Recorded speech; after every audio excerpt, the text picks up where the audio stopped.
my dear friends, and respected opponents.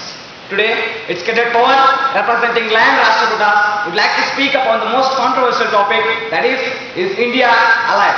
I would like to repeat my topic, is India alive? 1948, Indo-Pak War. Though India won the war, she lost 33% of her Kashmiri landscape. 1950, due to our negligence, independent Tibet turned to become dependent on China. And we, instead of having Tibet beside us, sat with China. 1962, Indo-China War. Nehru refused to use the Air Force, and so was the worst defeat to India. China occupied the Ladakh region. 1965, Indo-Pak War.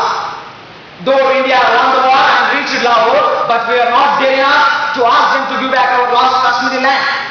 1971, the same Indo-Pak War, the same defeat for Pakistan, and the same surrender showed by Indians.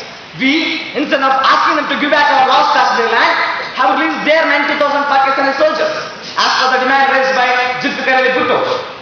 2000 to 2008, it is humorously said that India does not obey the law of Newton's third law of motion. That is, do you know how is that? It is just because it is getting continuous and constant terrorist attacks simulated by Pakistan and no equal and opposite reaction to that. My dear friends, India was once upon a time a land of great fearsome warriors. Since ancient times, we had Lord Rama, Arjun, Bhishma, King Ashoka, Rana Pratap Singh, Veer Savarkar, etc., who were like a lion in the battlefield. What has happened to India right now? The so-called 1920 to 1947, the Gandhi era has all turned us from man to a sterile. We, instead of asking our own share with pride and dignity, are behaving like slaves to get it.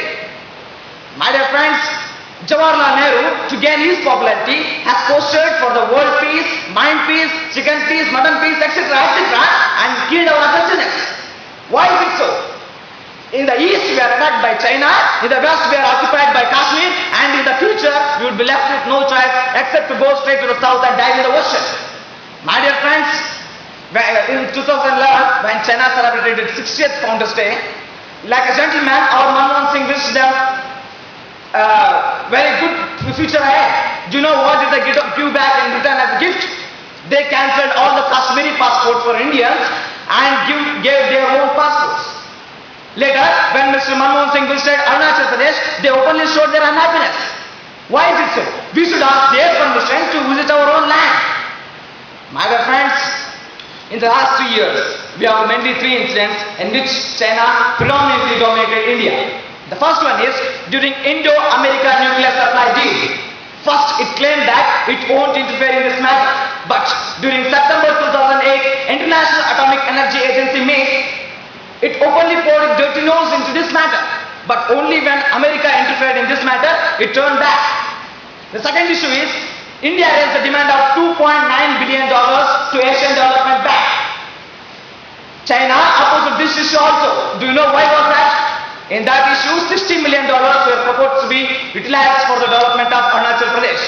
The third one is, during China-Pak summit, China has assured the Pakistan that it will construct a Bunji Dam in the Pak-occupied Kashmir. Since 1948, we are claiming that it is our own land, and they are interfering in this issue also. My dear friends, I am telling you, China will no longer abide by the law of peace and non-violence. Mao Zedong has said a decade ago that if Tibet is the palm of India, then China, then Nepal, Bhutan, Sikkim, Arunachal Pradesh, and Northeast India are like its 5 fingers. China won't be completely without them. After hearing all such type of statements, why is our government still dead? My dear friends, Indian Naxalites are holding China's AK-47 rifles. Duplicate currency is being flown from China to India via Nepal. So they are trying very hard to destruct our internal economy. We should also react to them in the same way. So I would like to tell my ways in which we should react to them. The first one is, we should cancel all the Chinese passports for Tibetans and give our own passports. Second one, by providing weapons and ammunition to Tibetans, we should encourage them to protest for democracy. Third one, by raising this in an international level, the Tibet issue, we can demoralize the global exposure of China. Fourth one, by providing military facilities to Balochistan, we can break off Pakistan into 2 pieces. Sixth, by destructing and bombing the Karakoram National Highway, the only national highway between China and Pakistan. We can disrupt their land communication also. And at least now our raw agencies should learn from other spy agencies and work hard to disrupt their internal economy. My dear friends, after doing all these things only, India will never be touched and will become a superpower. So I would like to put this all in a nutshell by saying about Laila. You must have all heard about Laila, a famous pop singer. In her album Aqua, she sings beautifully about Dr. Jones. That after every stanza she repeats, Dr. Jones, wake up now. So we all Indians can come together and speak to Mr. Manmohan that Dr. Manmohan, wake up now to make India alive. Thank you.